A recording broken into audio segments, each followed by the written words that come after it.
everyone. Thank you for joining us for our event today on the Great Resignation.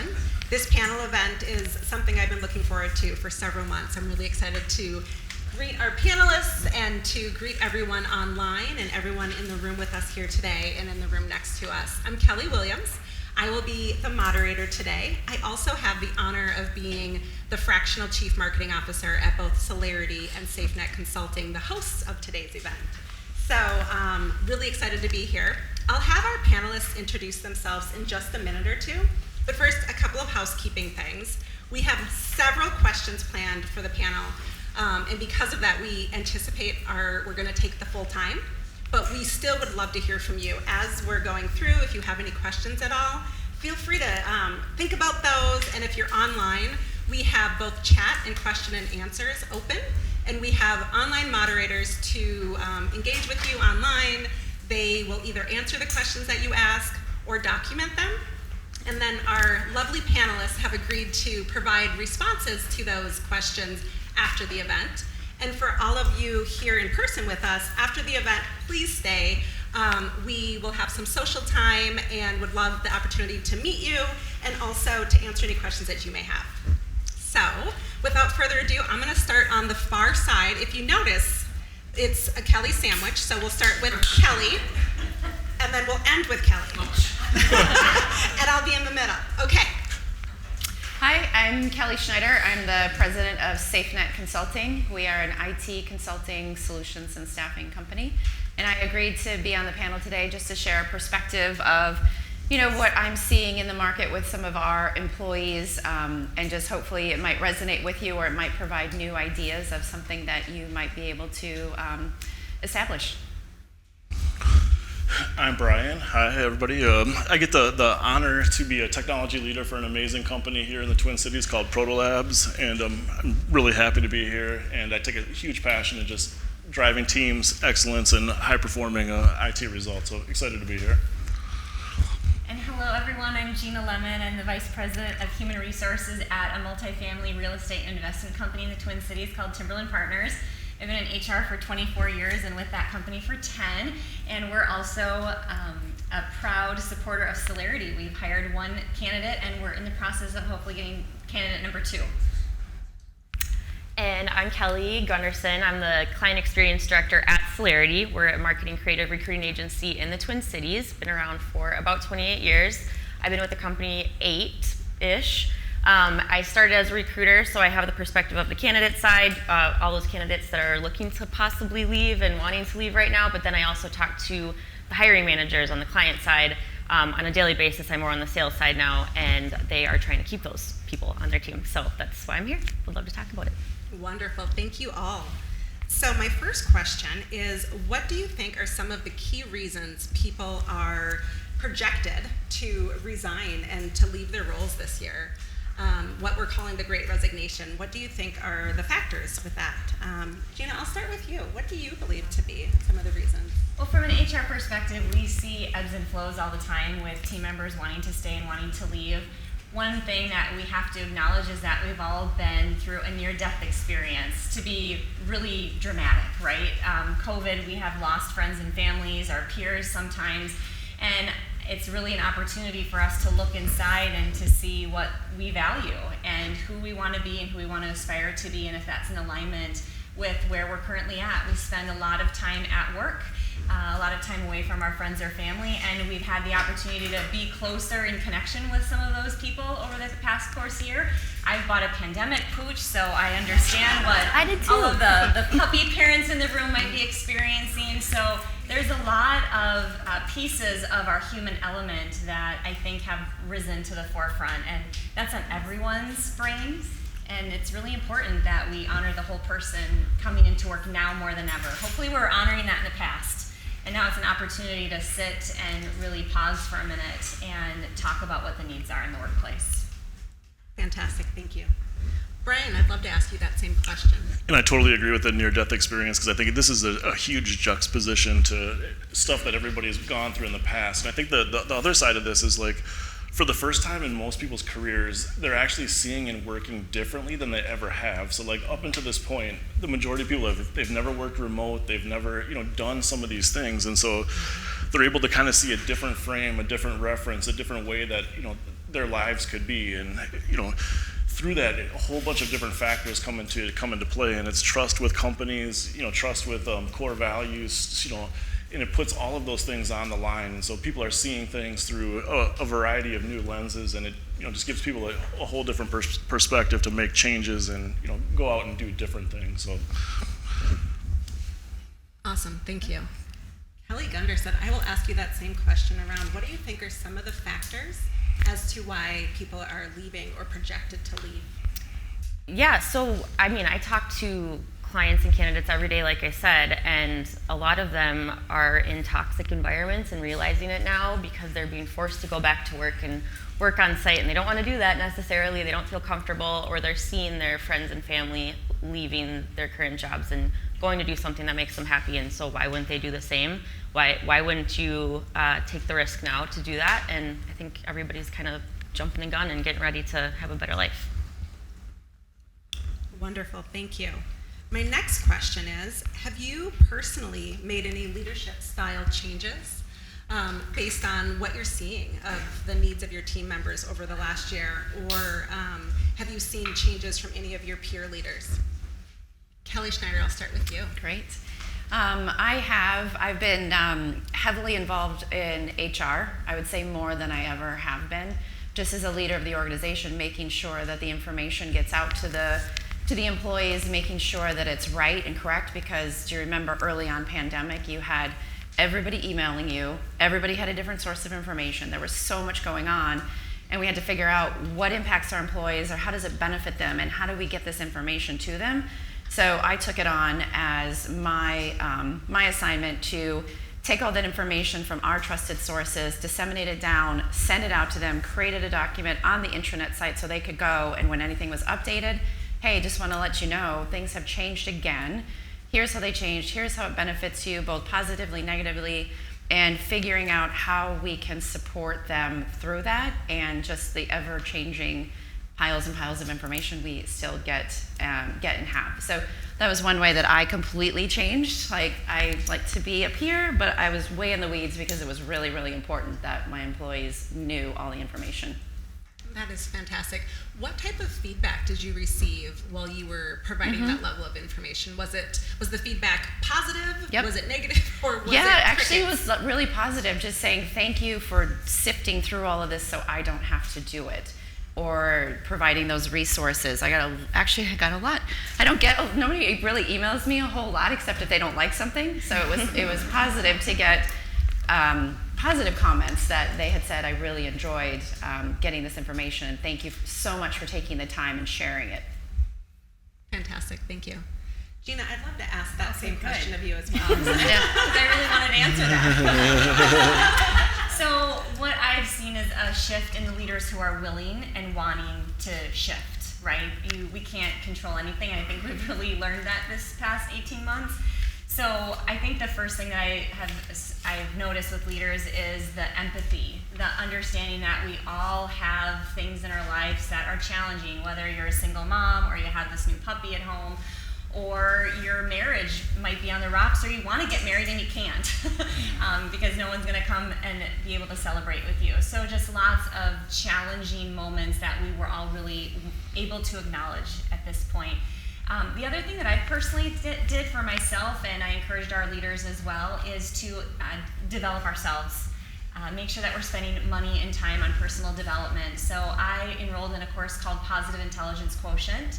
And it's really understanding that for every time you have a negative situation, you have to have 3 positives to counteract that one negative. And as human beings, unfortunately, we're really wired to be negative and critical.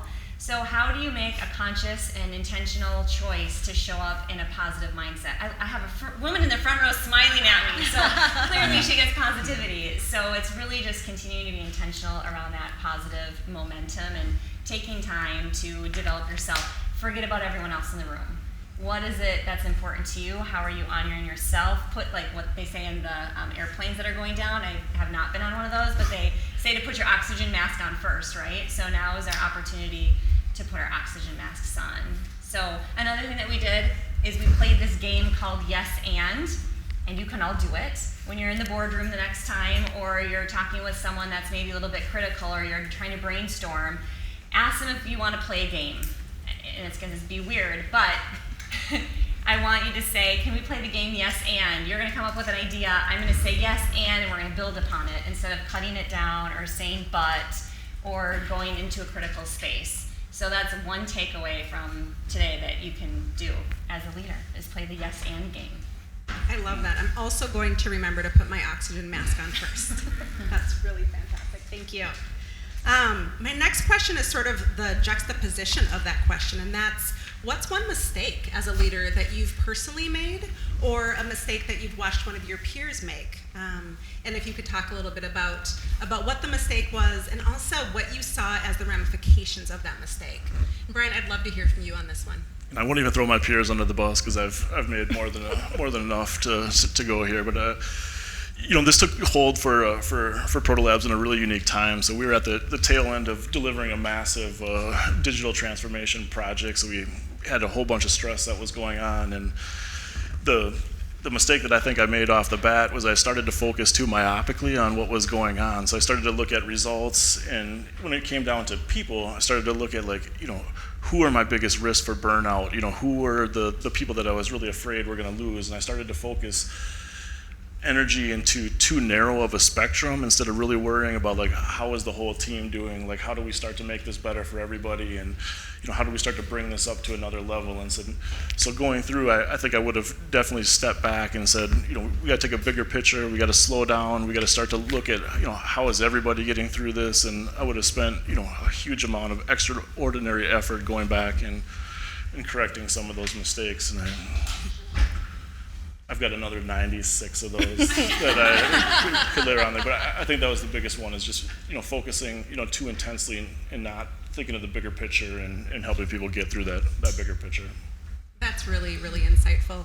Have you made some of those changes with the way that you're communicating with your team since realizing that? I hope so. And if they'll yell online right now, if there's a few on there that are not seeing those course corrections. But yes, without a doubt, it just was something that we could have had a lot more benefit if we would have did it early, because when we started to see movement and people leave, it wasn't the people that we anticipated being the issues. It was people that were kind of quietly sitting on the sideline. They got significant offers floated at them, and it wasn't the people that were necessarily on that risk radar. And that's where we saw the movement. And knowing what I know now, I would have gone back and prevented the middle from moving. And I'm preventing it now, though. So.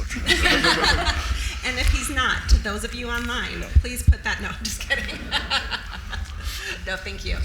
Kelli Gunderson, I'd love to have you answer this question as well. If you could talk to us about one mistake you personally have made, or a mistake that you've watched a colleague make, and what you've seen as the ramifications of that mistake. Yeah, so kind of going back to what Gina was saying about the yes and game, have always been an individual contributor. I'm the Kelli show. I'm a yes but girl. I can be very negative. But in the past, I've been with Celarity again. Up until now. Right. I'm very a yes and yes.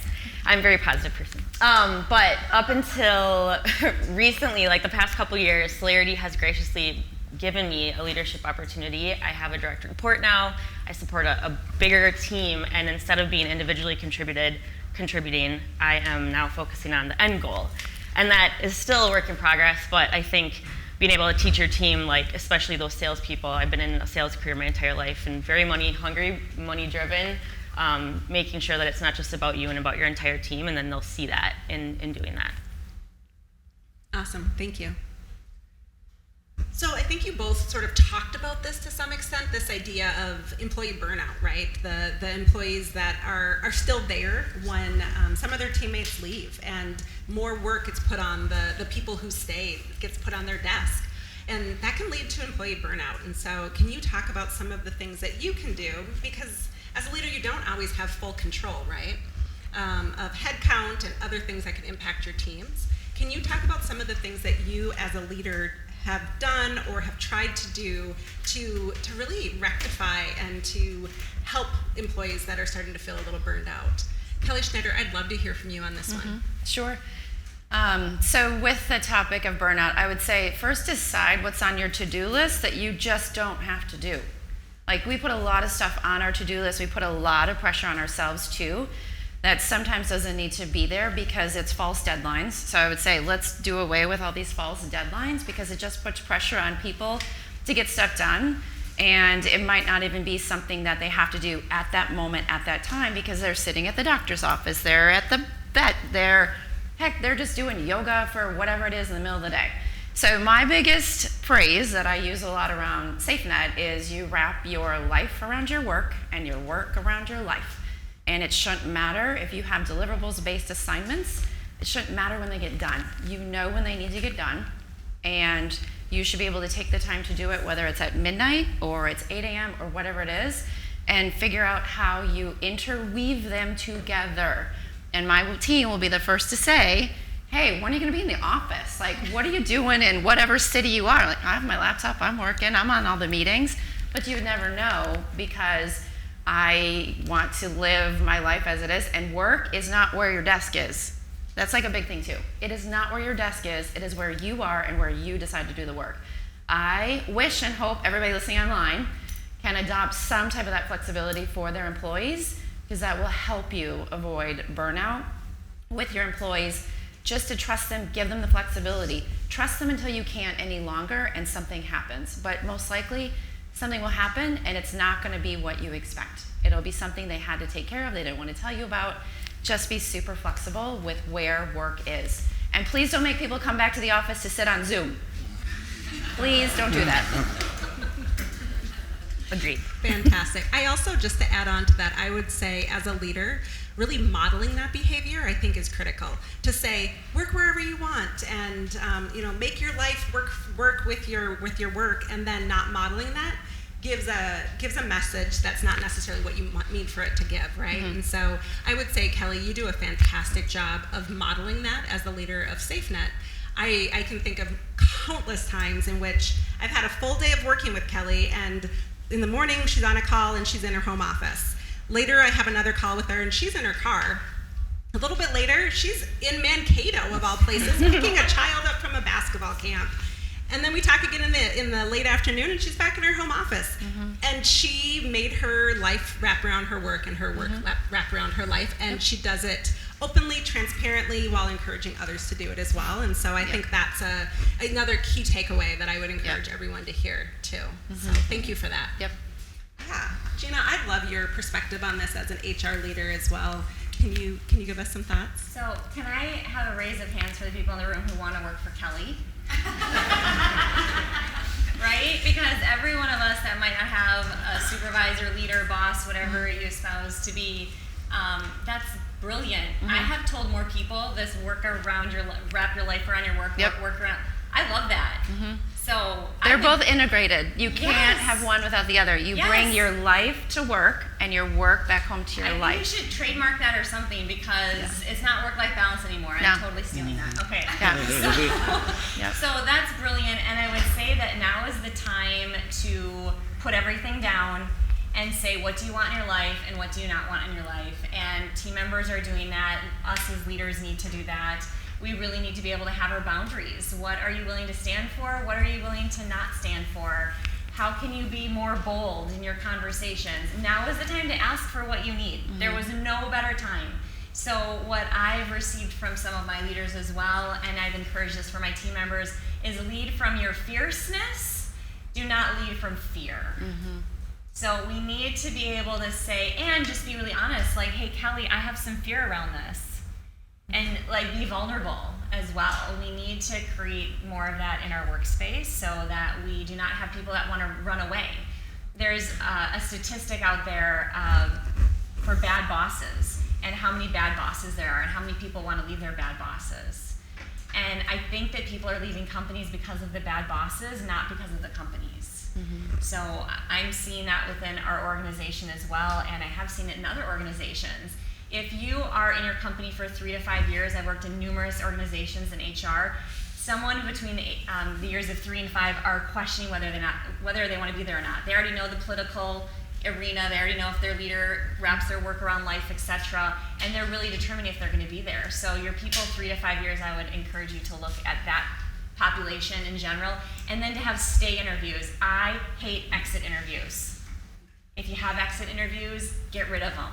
If you're doing reference checks, get rid of them. Spend your time on quality human connection and ask your people what they want, what they need. The people on my team all need different things, and I give them all different things. So lead to what your individual people need is what I would say from an HR perspective. I love that. And it was also a really good setup to my next question, so thank you. My next question is really about sort of this idea of the 3 to 5 year employee and what do they need, but also asking questions around, do you have any specific communication styles or onboarding approaches or strategies to really meet in team members where they're at, right? First into the organization, they've been there for a while, they've become more tenured. Any type of communication plans or strategies that you've employed? Brian, I'd love to hear from you on this one. And this is one we've come full circle on here. So I don't know how many people have been like on an 8x8 meeting, a WebEx, a Zoom, like in the same day. Maybe the same hour or 15 minutes. And so a lot of this we spend a lot of time like, what is the right tool instead of just remembering to be simple at, what are we trying to do? Like, and sometimes like a phone is like that thing instead of introducing all of these new components. And I don't know if this is a tech crowd, but there's a component from Fred Brooks, and he talks about the mythical man month, and there's an aspect of it of, the more people that you add to a team, communication explodes exponentially. And if you think about like, what happened and these new tools and all these things that we started to do, it just exploded the amount of communication, the burnout, the overhead that everybody had to maintain. So now everybody's remote, you're trying to deal through these situations, you're managing performance and people's personal lives and aspects, and then you're doing it across a variety of tools that everybody has to stop and think, is my camera setting on this, or that, and it exasperated burnout. And I think one of the key takeaways from this is just keep it simple, go back to the basics. Like, what are we trying to accomplish here? Like, what do I need out of this particular thing? And like, how can I get that with the least amount of overhead on people as possible? And if there's anything like I feel ashamed of as a leader in this, is like I was feeling like that tax, on top of myself of, this is a lot. We're managing a lot. These are all things that are building on top of each other, and we're asking other people to go and do it without taking other stuff off of their plate. So it was a step back, give people room to do the right things, do the simple things, and do it in a simple way. And it's the best advice that I've come back to. I love that. That's really smart. Thank you. Kelli Schnieder, would love to hear from you on this one too. Sure. From an onboarding perspective, we make sure that our new employees talk to a minimum of 3 to 4 people before they come on board, so they at least can feel some connection with them, because they usually talk to a recruiter, they might talk to a salesperson. We make sure when they come on board, they also talk to our operations administrator, so they know the face with the name and they can talk to her. We make sure when they come on board, they meet with their consulting manager. We assign everybody a consulting manager. So now you have multiple points to talk about whatever you need. And then I even meet with employees if it's requested, if they want to. I try to attend first day lunches if they're here in Minneapolis. We used to do that way before. We're starting to implement it again, just so people feel some type of connection if they're always going to work remote. Mm-hmm. And we also have a Slack channel that's dedicated to HR, it's dedicated to general, where we wish people happy birthdays and anniversaries. We have a levity channel, which if you guys have Slack and all that fun stuff, create a channel where it's just something to make you smile. We have it called #levity, and people just post funny cat pictures or just funny random photos of just some meme or something to make you laugh, so you can take your mind off what you're doing and you can kind of contribute to it with your team members, because we have members or employees across the country that can contribute and get to know each other. And then also what we've been doing is employee engagement events once a quarter. I like to do the one where it's a get to know you session. So our last one was 2 truths and a lie. Probably not really HR friendly, but we did it HR friendly. Where just to get to know people so you can have other interests. And it was really fun to see some of the people from a different state would say, oh, hey, I'm coming to Minneapolis, or I love this type of food, can you help recommend? And a lot of people chimed in that didn't really know each other. So it tried to create that sense of community. And we've always done it over Teams, is really our platform of choice. We've been doing Teams for years, so this is not new. We were like, woohoo, we're ahead of the curve, nice. So my team is used to getting on those calls together and providing that camaraderie, so even the new people are encouraged to join. So you can be brand new, you can be a tenured employee, and people still like to join to learn more about each other and offer what they like to do as well. So that's one way we try and get people in and on board. I love that. And I think that's some of what you talked about with having team members in multiple states, right? SafeNet has an office here in Minnesota and one in Wisconsin is also applicable to leaders that are leading global teams, right? I had the opportunity to lead a global marketing team and had team members in other countries and other time zones and employing some very similar tactics. Worked with those teams as well. And then also thinking about the time zone of my time zone isn't always the primary time zone, and scheduling meetings that are at the right time in those time zones, right? Sometimes the team here in the United States would have to be up at 10 p.m. or 3 a.m., recognizing that our team members were doing that on the flip side when it was a meeting in our time zone. And so I think, thinking of it from that perspective as well, knowing that we have some global leaders joining us in person and online, but also knowing that we have people from outside of the United States joining us, it's important to really think about how to bring your teams together in ways that everyone feels included. So thank you, that's really helpful. My next question is, what can leaders do to prevent people from leaving? What can a leader do? What strategies, tactics can they employ to stop people from leaving? Kelli Gunderson, I'm going to start with you on this one. Sure. So to prevent people from leaving, first of all, I don't really think you have to prevent people from leaving. If they want to leave, let them go. I think that's really key, and if they're unhappy, you can't force happiness. And then in the same quote there, I think being happy yourself is most important, and then also just showing your employees that you care about them, that it's just a job, just breathe, like I'm trying to do right now. But yes, just making sure you're happy, making sure your employees are happy, asking them about their personal life. The fear versus fierceness, I think not leading with fear and making them fear you, but fierceness and wanting them to be fierce like you and confident like you and encouraging them to do so and empowering them to be that way. I think that's really important.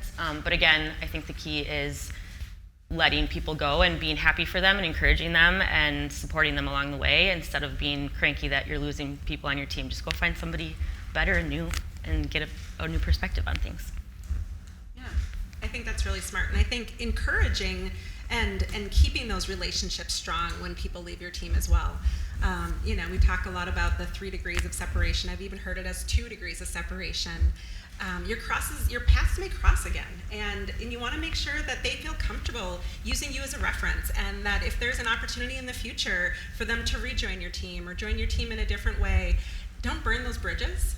Don't make it difficult for them to leave. If it's time for them to leave, I love what you said. I don't think we should try to keep them from leaving. Instead, empower them and support them through that process. Yeah. And really learn from that mistake if you made one. Yeah, absolutely. Yeah. Very smart. Gina, I would love your perspective on this as well. Yeah, well, I'm actually part of the Great Resignation because I just had a team member leave my team. And it was really sad because she'd been on my team for 3 years. So again, that 3 to 5 year team member really resonates with me as well. And she had an opportunity she couldn't pass down, and I don't want to stop her from growing in her career. I had to leave jobs in the past, and I know that people are also going to leave their jobs. I think it's just really that mutually beneficial partnership where it works for them and it works for you. And when there's disalignment there, then I think it's just really good to honor that and acknowledge it. So that everyone can be their best selves. I like that. Kelli actually said, just be your best self up here on the panel. I'm like, okay, well, we'll do that. So again, I would echo what you said, Kelli, is you don't want to handcuff someone and make them do something they don't want to do, because then behavior goes sideways. And I've actually seen that in the workplace during the past 18 months as behavior has gone sideways. And we actually might not be that good calling it out. So a great example really quick is I didn't have an agenda at this meeting that I went into, so the VP of IT gave me his agenda. I'll be right back, I'll copy it, bring it back. And then I brought it back unstapled, and he's like, oh, I really like it stapled. So I was like, okay. And I went out and stapled it, and he was like, you didn't have to do that. I said, no, I did. I'm honoring you. You like it stapled.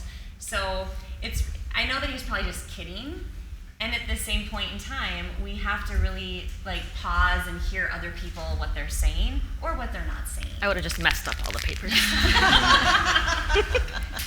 I aim to please. Oh. That's maybe part of it. Yes, and. Yeah.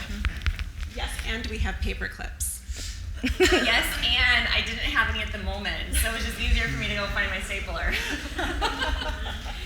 It was just a funny moment. I think that also is the levity piece, right? Like you have to have fun at work. If you're not having fun, then we really need to also maybe stop and create that. So, you know, I'm not the party planner as the HR person, so I love it when other people come to the table wanting to have fun too. And let's be honest, like not everyone looks at HR and says, oh, they're fun. I know, it's okay. So I, as an HR person, and I think I could maybe echo some of the other HR people that might be online or in the room, is that you are all mini HR people. You all wear the hat of being people leaders and caring about your people. The HR people should be there to support you in that. That is fantastic. I have always thought of HR as really fun, but I can understand if other people don't. Okay. Fantastic, thank you. My next question is, how important do you think communication is in your team? I asked this question because I'm in marketing and I love communication.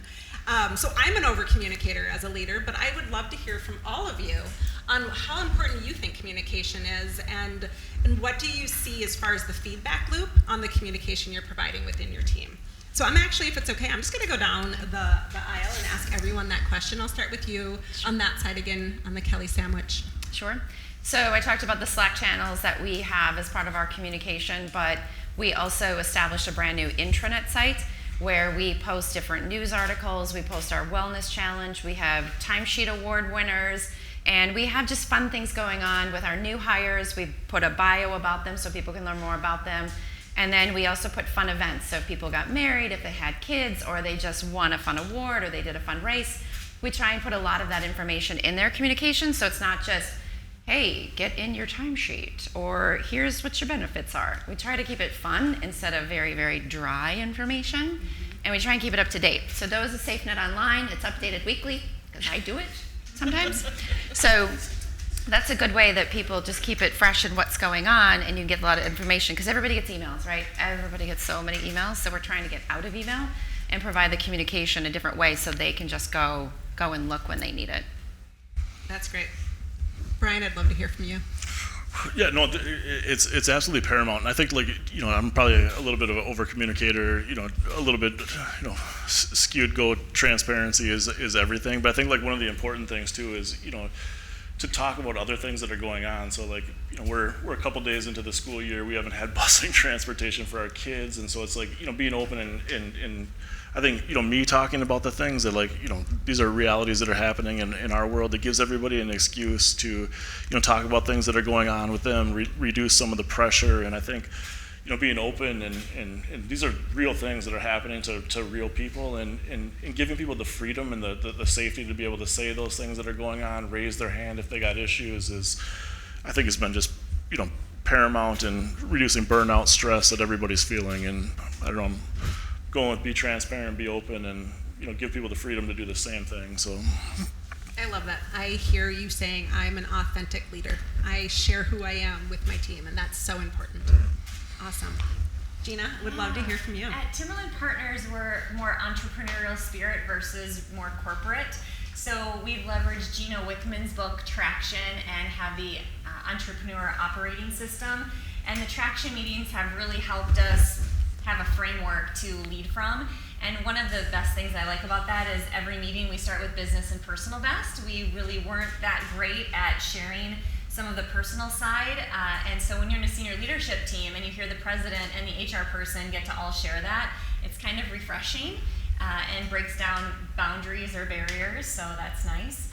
And we also have a weekly lineup, which is an internal newsletter that we share across all 16 states. So while we're headquartered here in Minnesota, we're across the country, and so we want all of our sites to feel well connected. And then we're having a leadership conference in 2 weeks where we're bringing in people from 16 states to really acknowledge and recognize all of the hard work that they've done and focus on leadership development. So it's a really great time to bring everyone together, especially if you have a very dispersed workforce, to be able to honor and celebrate all of them. Gina, how often do you do that leadership conference? Well, I would say annually, however, COVID kind of mucked that up a little bit. So annually, and we bring all of our senior leaders. So we have community managers at apartment buildings throughout the country, and then the service supervisors. So we acknowledge and recognize both types of leadership, whether it's on the maintenance, hands to the grindstone, or in the office helping residents. So we bring both of them in. It's about 200 team members. It's grown over the years. So we've quadrupled our business in 10 years. So a huge trajectory and growth rate. So we find it key to have cascading messages that go out and that we circle back on what were the cascading messages. So it just helps us stay more aligned. And we've really focused on this CARE model by DX Learning. So it's clarity, autonomy, relationships, and equity.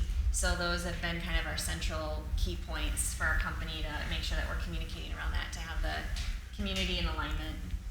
That's fantastic. I can just imagine the investment by your organization to bring all of these leaders together, and I just think it's so important. And I as I think through our the different leaders joining us in person and online today, and thinking about leaders that have team members in different states or different countries, what are some of the ways that you can in person or virtually spend the time to truly feed back into leaders? I think that's really important, and I love hearing that you guys are doing that on a yearly basis. Awesome. Kelli Gunderson, would love to hear from you as well. Yes. So communication is getting better. I think at Celarity we are growing and we're adding new people. So the bigger our meetings get and the more people we hire and the new people we hire, the harder the communication is. So we have actually implemented separate delivery teams. We literally just started it, and it is incredible at how much the recruiters that are usually a little bit more quiet are now helping the sourcers and people that are beneath them or helping them and supporting them. And it's just really cool to see them talking and training and coaching and communicating more as a smaller team within a bigger team. That's been super helpful at Celarity, at least for me. Nice, thank you. My next question is sort of along some of those same lines. As leaders, we don't always have the ability to impact all of company policies, right? We have ideas, they're often heard, but that doesn't mean we can change company policy. And so if, from your seat, if you could think of one company policy that you would like to change, or maybe has already been implemented in your organization, that you think is paramount and every organization should have this policy, I'd love to hear about that from all of you. Gina, I will start with you because you're in HR. Wow, okay. So I want to just lean back into flexibility. If you're a company that's not willing to be at the forefront of this word honoring keeps on coming up. I'm not really sure why today. And it's really about providing flexibility and making sure that your PTO schedule is competitive with other people, that your compensation schedule and compensation that you're paying your team members is comparable. If you're lagging the market and you're not progressive, I think you're going to lose people. So I love to hear that SafeNet is really talking about flexibility, and it doesn't matter where you're at or what time of the day it is you're getting work done because of your commitment and trust to the organization. Mm-hmm. So the more that we can lean into that place of trust first, and if it's violated, then you resolve it and you have the tough conversations, I think that's key. So my company loves to have people in their seat. My organization says we're growing, and how can we grow if people are not at the water cooler? So it's being willing and open to see the other perspectives. And I talk about the quarter. So this is interesting because the quarter has how many sides? Most people would say 2. If you stop to process a little bit more, you might say 3. And then if you stop and process more, you're going to be like, wow, that quarter has ridges all around it. And those ridges have depth and space to it. So really there's like 123 sides to a quarter. And we're all the quarter. So I think it's just really good to, I know, yes. Is that too deep for No. We're good. So we are all right and we're all wrong at the same time. So how to not like be in these dichotomous places anymore. I really want us to all come to the middle and say that we can all figure out at least one way that we can get along, or one thing that we can all agree to. So thanks for calling me first. We are all a quarter. Write that down. I'm going to keep it. I like it a lot. I think that I have figured that out, but maybe someone else did it before me. I can't remember where I like gained that from. Did you count the sides? No, so I Googled it because I was really like, I think just challenged by it. So I think that like Sir Isaac Newton figured out like put the ridges on it because the thieves back in the day would shave off the gold or silver and make it smaller and smaller, but the average person didn't get it. So the thieves got more money. So then he's like, no, we're gonna put ridges around it so the thieves can't shave it off. Wow. So that's how I knew that it had like 100. And I don't Google it because I might be wrong. I think it's around 121. But regardless, it's just that if you just keep sitting with a problem, there's always a solution. That's awesome. Thank you. Kelli Gunderson, I'd love to hear from you on this one too. Yeah, flexibility is super important. That would be my number one, and just being able to have your team be productive from home and giving them the things that they need from home, or letting them know that you need to work from home once in a while, and that you're human, and that you have a 5-year-old running around in the background and a dog barking. I mean, it's happening to everyone, and me more than I'd like to say. But I think just the flexibility, and then just like mental health days. I think mental health is extremely important right now.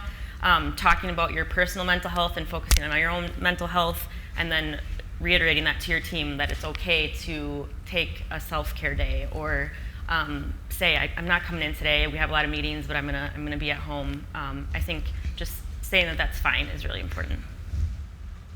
So mental health days are Mental a health. policy that you would suggest Absolutely. organizations? Yeah, and there's a lot of companies that I work with even now that either don't have those, or are hiding it from their teams, or they're forcing them to come in, and those teams are the ones that are imploding, and people are leaving.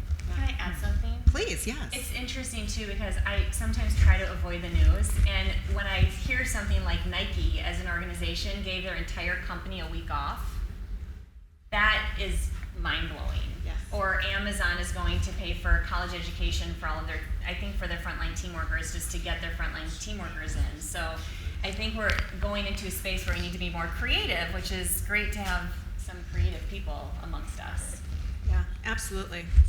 Really, really, really important new company policies that maybe haven't been thought of before. So Brian, from your seat, are there any specific company policies that you would love to talk about? If I had a magic wand, the first company policy I would change is if your name starts with a B, you get 20% increases every year. I probably would go in there and then work backwards. Like, it's got to be keep remote work policies, because like I think companies that are going to try to get people back too quick right now, it fundamentally reeks of distrust.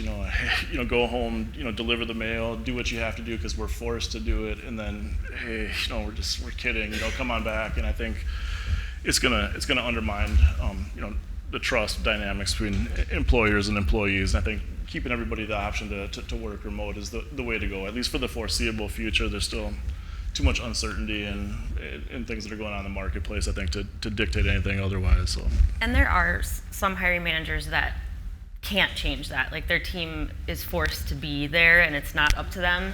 I think just focusing on the other benefits and making sure you're selling those, what those are, I'm not sure, but if your team can't have it, explain, like, I get that this is rough, but like, what do you need from me? What else can we do? Do you want to leave early? Like, can we make it a flex schedule, or whatever it is?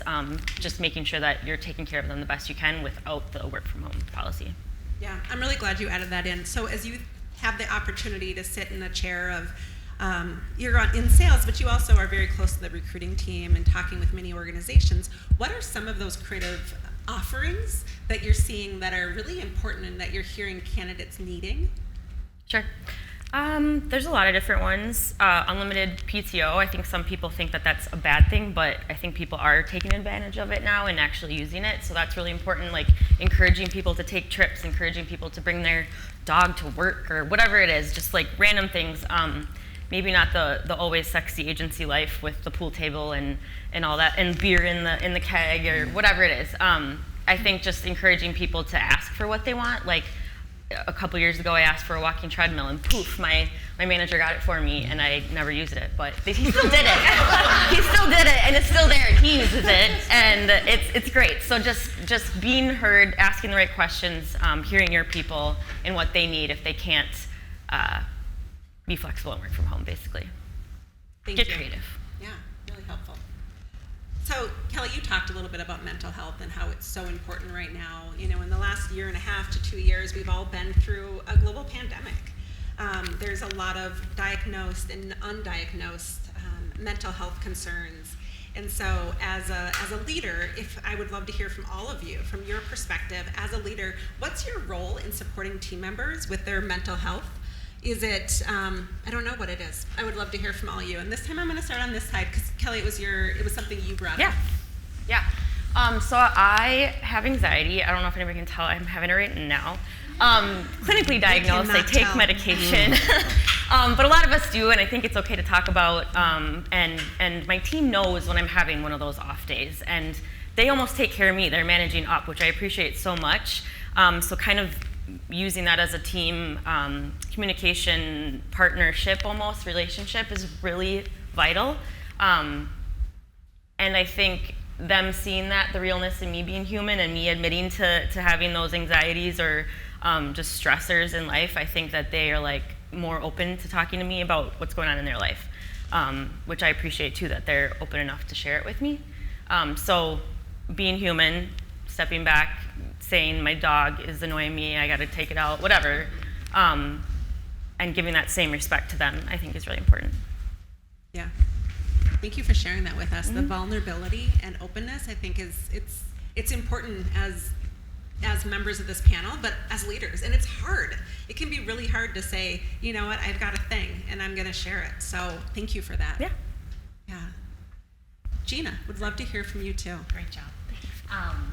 I was going to say vulnerability, and one thing that hasn't come up yet is creating psychological safety. So what does that look like for your team? And I love Head Nod, thank you for doing that. It's really about, being authentic, being transparent, being this human.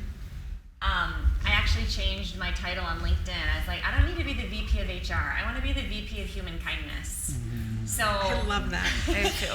Like, how can we shift? And even though I didn't get permission from anyone to do that, but I don't know who gives permission for titles on LinkedIn anyways. Do whatever you want. Often Right? marketing does. I was like, good, I'm going to get permission for marketing.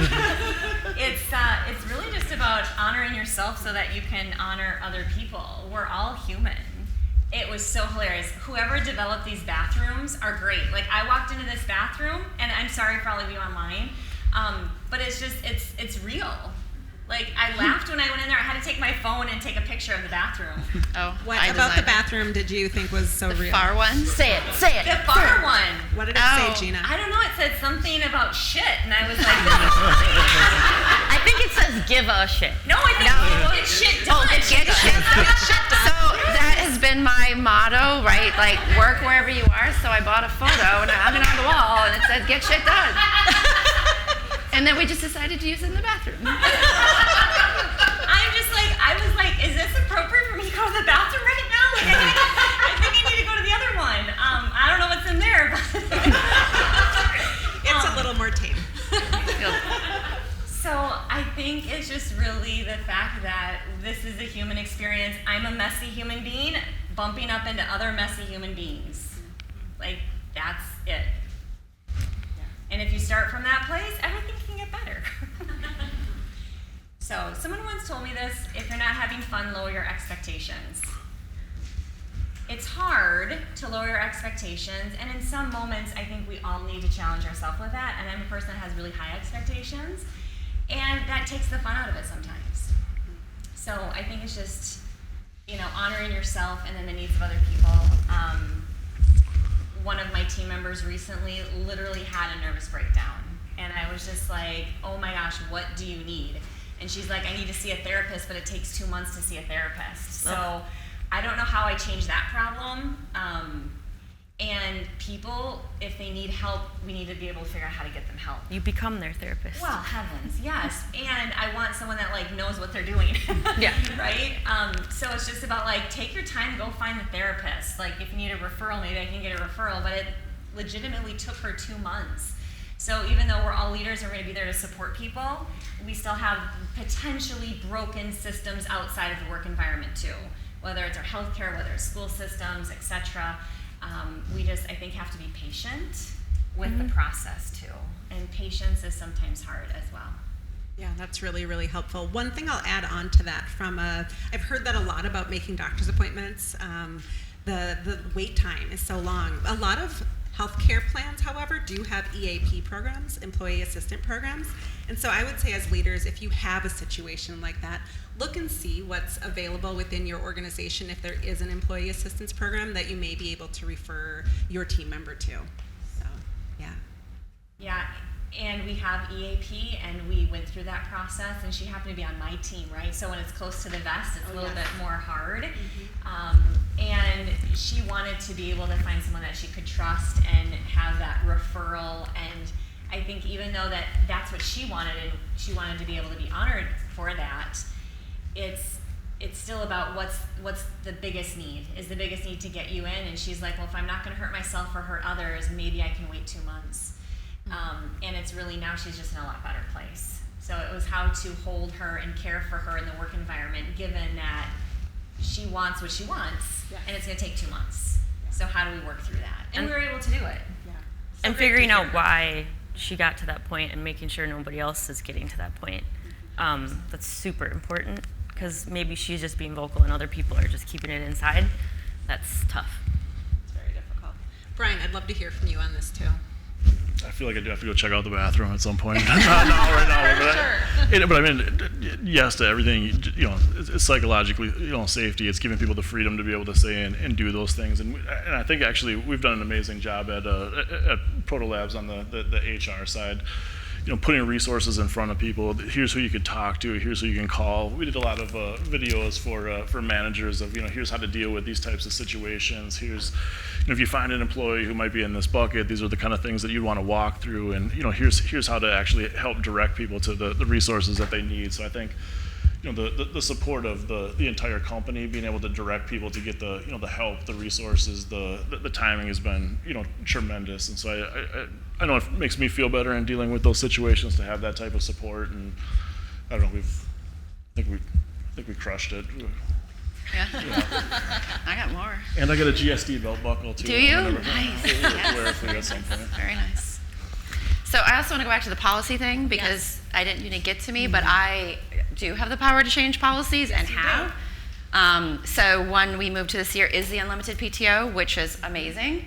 And I would tell you, people don't take as much of it as they should, because we run reports to, if you don't take PTO, we actually come after you a little bit to say, hey, we noticed you haven't taken PTO. Why? What's going on? Please take some time off. I also make up holidays, so people don't come to the office on purpose. So I totally do. My team can tell you that. They're usually around all the major holidays, because when else are you going to be able to take multiple days off in a row, whether it be 4 or 5 within there? So if there's a holiday anywhere or a major holiday around it, I will cancel the meetings and you will be taking a holiday. And the other thing we need to normalize is taking time off because you just don't want to go to work is fine. Like, I had somebody ask me, well, I'm having a really rough day. Is this sick time? Like, just take the day off. Like, how productive are you really going to be if something's going on? You have, whether a child or just anything in your life is going on, you're not going to be productive. So you're going to be frustrated sitting there. So why bother going to work? Take the day off, or days, multiple, and figure your life out. Hopefully you have a flexible schedule, right? Integrating work and life together, my motto. Just figure it out, because there's no difference if you laying in bed being sick than you not finding the motivation, even wanting to go to work, and then you just frustrate the rest of your coworkers, potentially. Just don't go. And I know I could say that, but I know it's easier said than done, but just normalize it. Please normalize it for everybody, where they don't want to come to work. Don't make them come to work. Especially when you're working from home now, it's hard to take sick days because you're like already home. Yes. I'm just going to lay in bed and do this, but you're not productive. Just refresh, restart, start new the next day. No, I mean, that's one of the best things you can do as a leader is just do that example. I'm taking today off. I'll see you guys. Take a picture in your bed. Tomorrow. Yeah. So it's almost the end of summer, so I usually take half days and Fridays, and I go play golf. And my team knows that, unless it's raining or yucky weather. I don't wear pants for golf. But otherwise, that's where I am every summer, and they know that. And I encourage the exact same thing. Please go find something to do. Maybe it's a Friday afternoon, Monday afternoon. It doesn't matter when it is. Just go find something to do that's fun. Great advice. It's okay during the workday too. Like, that's the thing. It's okay. Yes. Awesome. Well, we have about 5 minutes left. I have a question I would love to ask of all of you. And that is, when you thought about this event, you thought, I wonder what questions Kelli Williams is going to ask me. Was there a question that you were hoping I would have asked today? And if I had asked that question, how would you have answered it, right? So what question would you like to hear me ask you, and how would you answer it? I'll start with you, Kelli. If I'm looking to hire marketing or creative professionals, and I'm a hiring manager and I want to retain my team or keep my team happy, and I have open spots, who do I go to? How would you have answered that? This girl. Call me, and I will help you. Or my recruiting team will help you, or we will find somebody that will, no matter what.